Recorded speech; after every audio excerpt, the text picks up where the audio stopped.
Good morning girls. हमने chapter number 11 में कल संघनन और वाष्पीकरण की क्रिया के विषय में पढ़ा था कि क्या होती हैं ये दोनों क्रियाएं और आर्द्रता किसे कहते हैं, ये हमने पढ़ा था। आज हम संघनन के बाद जो आर्द्रता है उसके रूपों के बारे में पढ़ेंगे, वो किन किन रूपों में हमारे सामने आती है।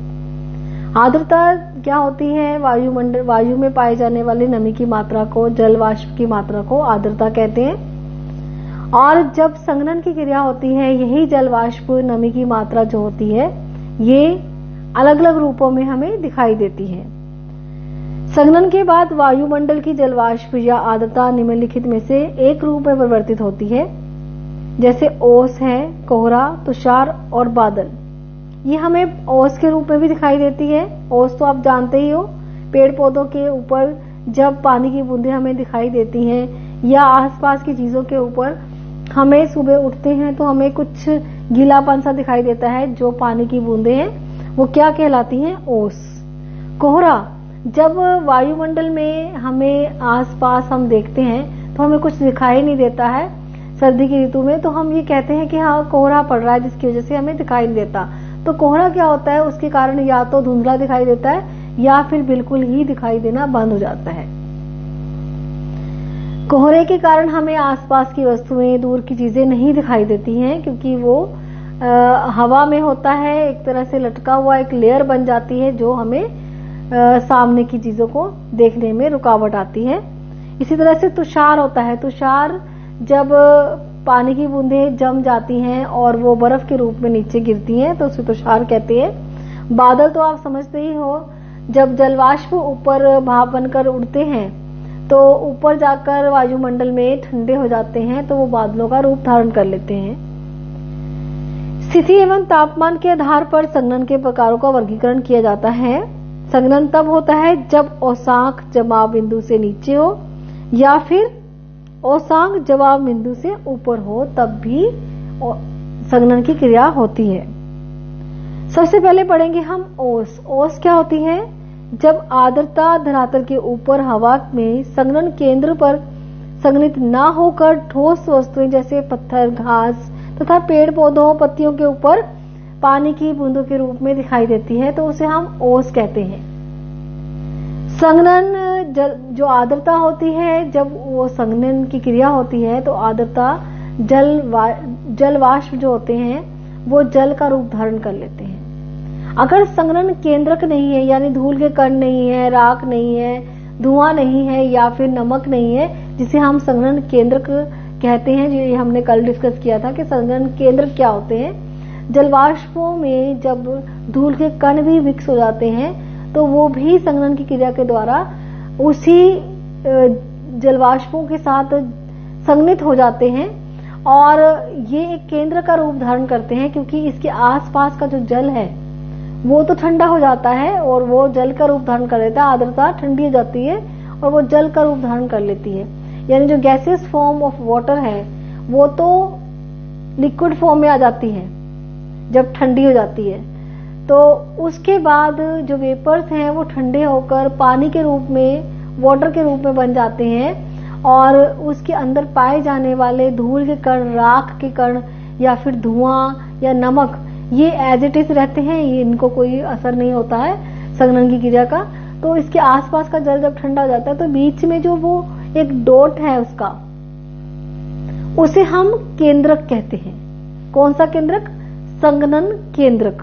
जब संघनन केंद्रक के रूप में ना संघनित होकर जो जलवाष्प है, आर्द्रता है, ठोस वस्तुओं के ऊपर जाकर होती है संघनित, तो उसे हम ओस कहते हैं। जैसे पत्थर, घास, पेड़ पौधों के ऊपर आर्द्रता ठंडी हो जाती है, जल पानी की बूंदों के रूप में जमा हो जाती है, तो हमें उसे ओस कहते हैं।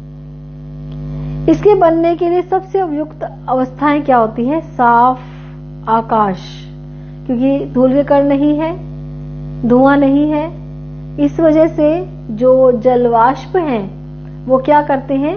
वो सीधा पृथ्वी के ऊपर गिरते हैं और वहां आकर पानी का रूप धारण करते हैं। जैसे हम इस तरह से, जैसे वर्षा के रूप में वो गिरता है, एक तरह से वर्षा में भी यही होता है, जल की बूंदों के रूप में नीचे गिरता है, लेकिन उसमें मात्रा थोड़ी कम रहती है। वर्षा में बहुत ज्यादा मात्रा में पानी नीचे गिरता है और ओस में जो मात्रा है वो कम रहती है। थोड़ा बहुत कभी कभार बीच बीच में जल की बूंदें नीचे गिरती हैं, जो पेड़ पौधों के ऊपर और ठोस वस्तुओं के ऊपर हमें दिखाई देती है। शांत हवा होगी, उच्च सापेक्ष आर्द्रता तथा ठंडी एवं लंबी रातें होंगी। ओस के बनने के लिए आवश्यक है कि ओसांक जमाव बिंदु से ऊपर हो। नेक्स्ट है तुषार। तुषार जैसे मैंने अभी आपको बताया, तुषार क्या होता है, वो एक तरह से जब जल की बूंदें ठंडी हो जाती हैं और जमाव बिंदु से भी नीचे का तापमान होता है तो क्या होता है, वो जम जाती हैं और ओसांक जमाव बिंदु पर या इससे नीचे होता है। नमी की बूंदों पानी की बजाय छोटे छोटे बर्फ के रूप में, रवों के रूप में जम जाती हैं और नीचे गिरती हैं, उसे हम तुषार कहते हैं। नेक्स्ट है कोहरा। अब कोहरा क्या होता है, जब बहुत अधिक मात्रा में जलवाष्प से भरी हुई वायु अचानक नीचे की ओर गिरती है तब छोटे छोटे धूल के कण के ऊपर ही संघनित होती है। जैसे आप देखते हो धुआं, धूल के कण जो है वो ऊपर की ओर उड़ते हैं, हवा में जाते हैं और वो एक लेयर बना लेते हैं। मैंने आपको पिछले लेसन में बताया था कि किस तरह से क्षोभ मंडल के नीचे एक लेयर बन जाती है जो पृथ्वी के तापमान को ऊपर जाने नहीं देती। वो एक लेयर जो है वो रोक देती है तापमान को भी ऊपर जाने से, तो वो ग्लोबल वार्मिंग होती है। उसके साथ इसके साथ एक और इफेक्ट भी होता है, वो होता है सर्दी की ऋतु में कोहरा, क्योंकि ऊपर से जो जलवाष्प नीचे गिरते हैं पृथ्वी के ऊपर, वो नीचे नहीं गिरकर उन लेयर के ऊपर ही जमा हो जाते हैं और वहीं पर ठंडे हो जाते हैं, वो एक तरह से लटक जाते हैं। और बहुत अधिक मात्रा में अगर धुआं होगा, धूल के कण होंगे तो बहुत अधिक मात्रा में जलवाष्प उस लेयर के अंदर जमा हो जाएंगे। वो एक ऐसी गहरी घनी परत बन जाएगी जिससे हम देख भी नहीं सकते आर पार, इस तरह से लेयर बन जाएगी। इसे हम कोहरा कहते हैं। तो कोहरे का जो बनने का कारण क्या है, धुआं, धूल के कण और साथ साथ सर्दी की ऋतु भी है, क्योंकि वहां पर तापमान का कम होना भी जरूरी है, तभी तो जल की बूंदें जमेंगी उस धूल के कणों के ऊपर, तो एक लेयर बन जाएगी। अगर यही गर्मी की ऋतु होगी तो क्या होगा, वो जल जो है, वो जितना ऊपर का जल है, वो जितना भी जलवाष्प है, वो पानी के रूप में नीचे गिरते हैं, साथ में धूल और धुएं के कण को भी साथ लेकर आते हैं, जिसे हम एसिड रेन कहते हैं। तो या तो एसिड रेन हो जाएगी गर्मी की ऋतु में, एसिड रेन कहलाएगी, और या फिर क्या होगा, सर्दी की ऋतु में वही जल की बूंदें उसके ऊपर जमा हो जाएंगी, जिसके साथ कोहरा पड़ जाता है। जब छोटे धूल के कणों के ऊपर संघनन की प्रक्रिया होती है, इसे कोहरा एक बादल है जिसका आधार सतह पर या सतह के बहुत नजदीक होता है। ठीक है, और कोहरा तथा कुहासा के कारण दृश्यता कम हो जाती है या शून्य भी हो जाती है। नगरीय एवं औद्योगिक केंद्रों में धुएं की अधिकता के कारण केंद्रों की मात्रा भी अधिक होती है, केंद्रकों की मात्रा अधिक होती है, जो कोहरे के कारण बनती है। ऐसी स्थिति में कोहरा और धुआं सम्मिलित रूप में बनते हैं। धुआं भी होता है और कोहरा भी होता है, दोनों इकट्ठे चलते रहते हैं एक साथ। कोहरा तो चल ही रहा है, उसके साथ साथ धुआं, तो क्योंकि उद्योग चल गए तो धुआं भी आ गया, तो उसको हम कहेंगे धूम्र कोहरा, जिसे हम इंग्लिश में स्मोक कहते हैं। स्मोक किससे बनता है, स्मोक यानी धुआं और फोग यानी कोहरा, दोनों को जब मिला देते हैं तो स्मोक बनता है, धूम्र कोहरा कहते हैं। कोहरे में केवल इतना अंतर होता है कि कुहासे में कोहरे की अपेक्षा नमी अधिक होती है। कुहासा पर्वतों पर अधिक पाया जाता है, क्योंकि ऊपर उड़ती हुई गर्म हवा ढाल पर ठंडी सतह के संपर्क में आती है। कोहरे कुहासे की अपेक्षा अधिक शुष्क होते हैं और जहां गर्म हवा की ठंडी धारा ठंडी हवा के संपर्क में आती है, वे प्रबल हो जाते हैं। तो कोहरे का कारण ये भी होता है क्योंकि जहां पर गर्म हवा और ठंडी हवा आपस में मिल जाती है तब भी कोहरा पड़ता है। और कोहरे छोटे बादल होते हैं जिसमें धूल के कण, धुएं के कण तथा नमक के कण होते हैं। केंद्रकों के चारों ओर संघनन की क्रिया होती है, तब कोहरा पड़ता है। ठीक है, यहां तक मैं समझ सकती हूँ, आपको समझ आ गया होगा। नेक्स्ट है बादल। बादल भी वही चीज है, जब हवा में नमी की बूंदें होती हैं भाप बनकर जब जल ऊपर उठता है तो ऊपर जाकर वो ठंडा हो जाता है। तो संघनन की क्रिया होती है। बादल पानी की छोटी बूंदें या बर्फ के छोटे रवों से संघन होता है, जो पर्याप्त ऊंचाई पर स्वतंत्र हवा में जलवाष्प के संघनन के कारण बनते हैं। चूंकि बादल का निर्माण पृथ्वी की सतह से कुछ ऊंचाई पर होता है, इसलिए इनके आकार भी विभिन्न होते हैं, इनके कलर भी विभिन्न होते हैं। और इसी तरह से इनको कलर और आकार ऊंचाई के आधार पर निम्नलिखित भागों में बांटा गया है: पक्षाभ मेघ, कपासी मेघ, स्तरी मेघ और वर्षा मेघ। पक्षाभ मेघ क्या होते हैं? ये इनका निर्माण 8000 से 12000 मीटर की ऊंचाई पर होता है। ये पतले तथा बिखरे बादल होते हैं जो पंख के समान प्रतीत होते हैं, हमेशा सफेद रंग के होते हैं। कपासी, ये रुई के समान दिखाई देते हैं, इसलिए इसका नाम कपासी रखा गया है। ये 4000 से 7000 मीटर की ऊंचाई पर होते हैं। ये छितरे और इधर उधर बिखरे हुए दिखाई देते हैं। ये चपटे आकार के होते हैं। इसी तरह से स्तरी मेघ होता है, जैसे इसके नाम से ही है, ये परतदार है क्योंकि इसमें स्तर अलग अलग तरह की लेयर्स बनती हैं जो आकाश के बहुत बड़े भाग में फैले होते हैं। ये बादल सामान्यतः या तो ऊष्मा के ह्रास या अलग अलग तापमानों पर हवा के आपस में मिश्रण के कारण बनते हैं। वर्षा मेघ, जैसे कि नाम से ही है, ये काले घने गहरे दिखाई देते हैं, स्लेटी रंग के। ये मध्य स्तरों पर पृथ्वी की सतह के काफी नजदीक होते हैं और ये सूर्य की किरणों के लिए बहुत ही अपारदर्शी होते हैं। कभी कभी बादल इतनी कम ऊंचाई पर होते हैं और ये सतह को छूते हुए महसूस होते हैं। आप देखो, बादल आ जाता है अचानक से, सूर्य दिखाई नहीं देता, हम कहते हैं अब धूप भी खत्म होगी, ये बादल आ गया है। तो ये सूर्य की किरणों के लिए अपारदर्शी होते हैं और ये वर्षा लेकर आते हैं। और वर्षा मेघ मोटे जलवाष्प की आकृति विहीन सन्निहित होते हैं। ऊंचे बादल पक्षाभ, पक्षाभ स्तरी और पक्षाभ कपासी। मध्य ऊंचाई के बादल स्तरी मध्य और कपासी मध्य, इनको हाइट के अनुसार भी डिवाइड किया गया है।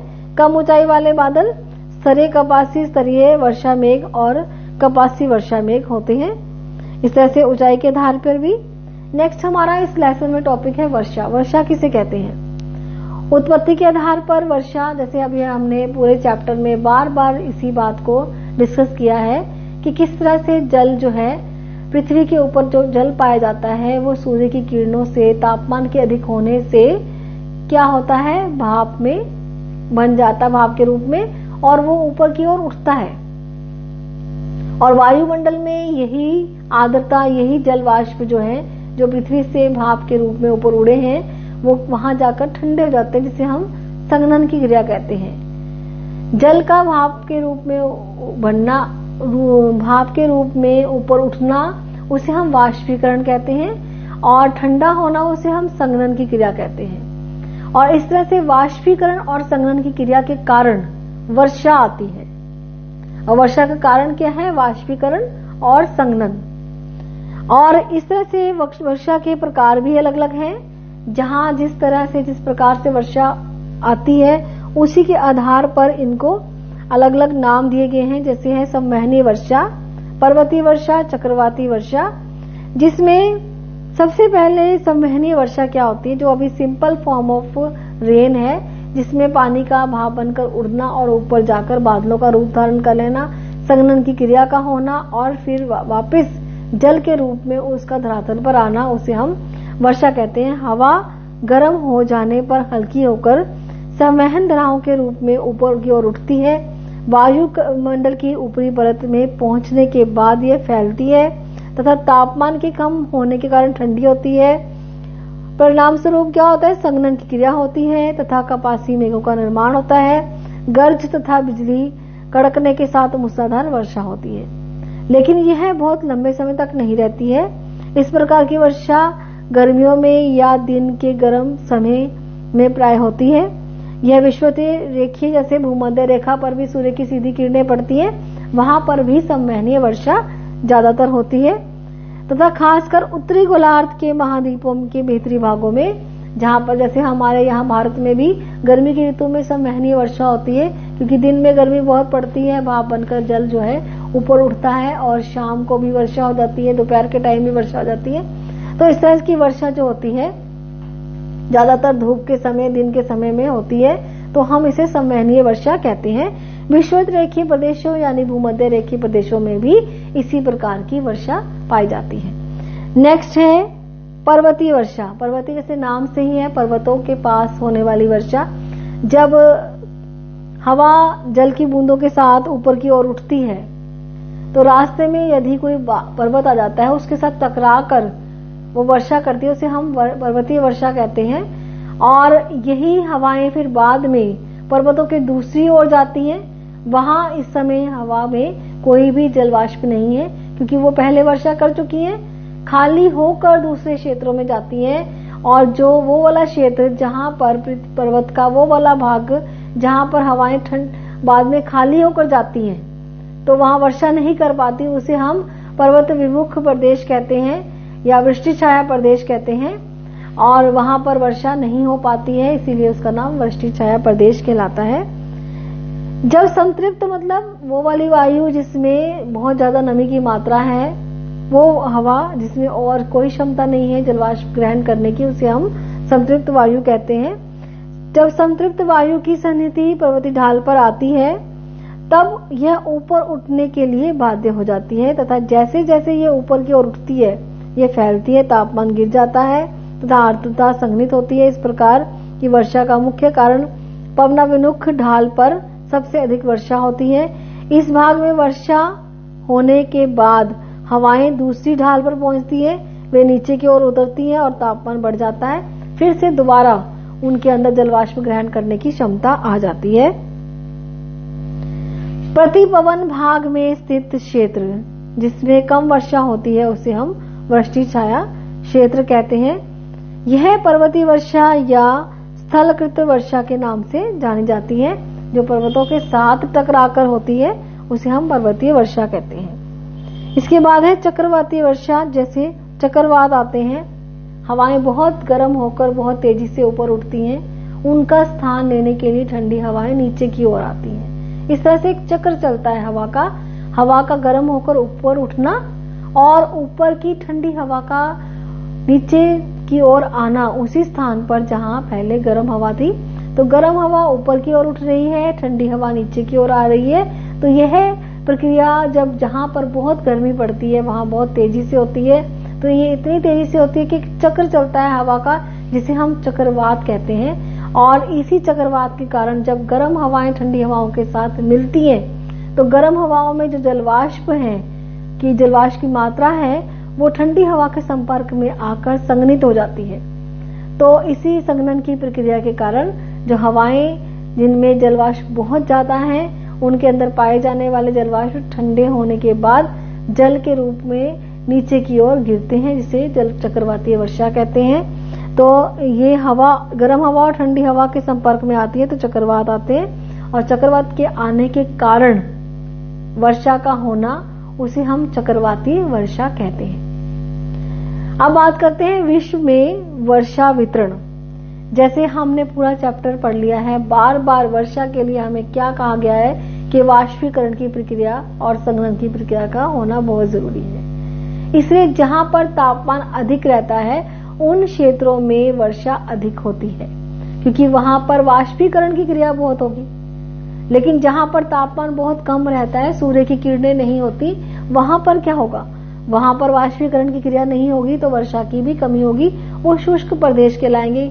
चाहे वो ठंडे हैं लेकिन वो ठंडे मरुस्थल बन जाते हैं, क्योंकि वहां पर सूर्य की किरणें नहीं होती, जिसके कारण जल जो है धरातल का वाष्पीकृत नहीं हो पाता और ना ही संघनीकृत हो पाता है। इसी वजह से वहां पर वर्षा नहीं होती। अब पूरे संसार में अगर हमने वर्षा का वितरण अध्ययन करना है तो हम ये कहेंगे कि जो भूमध्य रेखीय प्रदेश है वहां पर वर्षा अधिक होती है, क्योंकि सूर्य की किरणें सीधी पड़ती है। भूमध्य रेखा से जैसे जैसे हम ध्रुवों की ओर ऊपर की ओर जाएंगे वैसे वैसे वर्षा की मात्रा कम हो जाएगी। इसके अलावा एक और बात है, वो है जो है महासागरों के ऊपर। महासागरों के साथ, समुद्रों और सागरों के साथ लगने वाले तट पर अधिक वर्षा होगी, क्योंकि वहां पे जो हवाएं चल रही हैं उसमें नमी बहुत ज्यादा है। क्योंकि वो जल के ऊपर चल रही हैं, जल के ऊपर हैं, तो वहां पर अगर सूर्य की किरणें पड़ती हैं तो महासागरों और सागरों के ऊपर पाई जाने वाली हवा में जल वाष्प की मात्रा ज्यादा होती है। इसलिए समुद्रों और महासागरों के तटों पर अधिक वर्षा होगी। जैसे जैसे हम तट से दूर जाएंगे, आंतरिक भागों में जाएंगे, वैसे वैसे वर्षा की मात्रा कम हो जाएगी। तो फर्स्ट मैंने आपको बताया है भूमध्य रेखा से दूरी से वर्षा की मात्रा कम हो जाती है। दूसरा है महासागरों और सागरों से दूरी की वजह से भी वर्षा की मात्रा कम हो जाती है। तीसरा, अभी हमने पर्वतीय वर्षा का अध्ययन किया था। पर्वतीय वर्षा में भी यही बताया था, अगर पर्वत के सामने वाले भाग में वर्षा हो चुकी है तो वही हवाएं दूसरी तरफ जाएंगी तो वहां वर्षा नहीं कर पाएंगी। तो जो पर्वत विमुख प्रदेश है, यानी वो वाले प्रदेश जहां पर हवाएं नहीं पहुंच पाई, वो वाली जल की बूंदों वाली, तो जिसे हम वृष्टि छाया प्रदेश भी कहते हैं, वृष्टि छाया प्रदेशों में वर्षा की मात्रा कम होगी। और जो पर्वतीय मुख्य प्रदेश हैं वहां पर ज्यादा वर्षा की मात्रा होगी। आज पढ़ते हैं हम इस बुक के अकॉर्डिंग भी। विषुववृत्त से ध्रुवों की ओर जाते वर्षा की मात्रा धीरे धीरे घटती है। विश्व के तटीय क्षेत्रों में महाद्वीप के भीतरी भागों की अपेक्षा वर्षा अधिक होती है। विश्व के स्थलीय भागों की अपेक्षा महासागरों के ऊपर वर्षा अधिक होती है, क्योंकि वहां पानी की स्रोत की अधिकता के कारण वाष्पीकरण की क्रिया लगातार होती है। विषुववृत्त से 30 डिग्री से 40 डिग्री उत्तर और दक्षिणी अक्षांशों के मध्य पूर्वी तटों पर अधिक वर्षा होती है तथा पश्चिमी की तरफ यह घटती जाती है। लेकिन विषुववृत्त से 45 से 65 उत्तरी और दक्षिणी के बीच में जब पछुआ हवाएं चलती हैं तो उससे वर्षा होती है, जो पश्चिमी किनारों पर वर्षा होती है। इसी तरह से पर्वतों के साथ भी वर्षा का संबंध है, जो मैं आपको पहले बता चुकी हूँ। ये है हमारा पूरे विश्व के अनुसार वर्षा का वितरण। और इसके आगे ये चैप्टर खत्म हो चुका है, लेकिन इसके कुछ नोट्स हैं जो मैं आपको भेजूंगी, कुछ वर्षा वितरण के बारे में और संवहनीय और चक्रवाती और पर्वतीय वर्षा के कुछ डायग्राम्स हैं जो मैं आपको सेंड करूंगी। और बाकी ये चैप्टर कंप्लीट हो चुका है। इसे अच्छे से समझना, रीड करना। जहां कोई प्रॉब्लम आती है वो मुझे पूछना।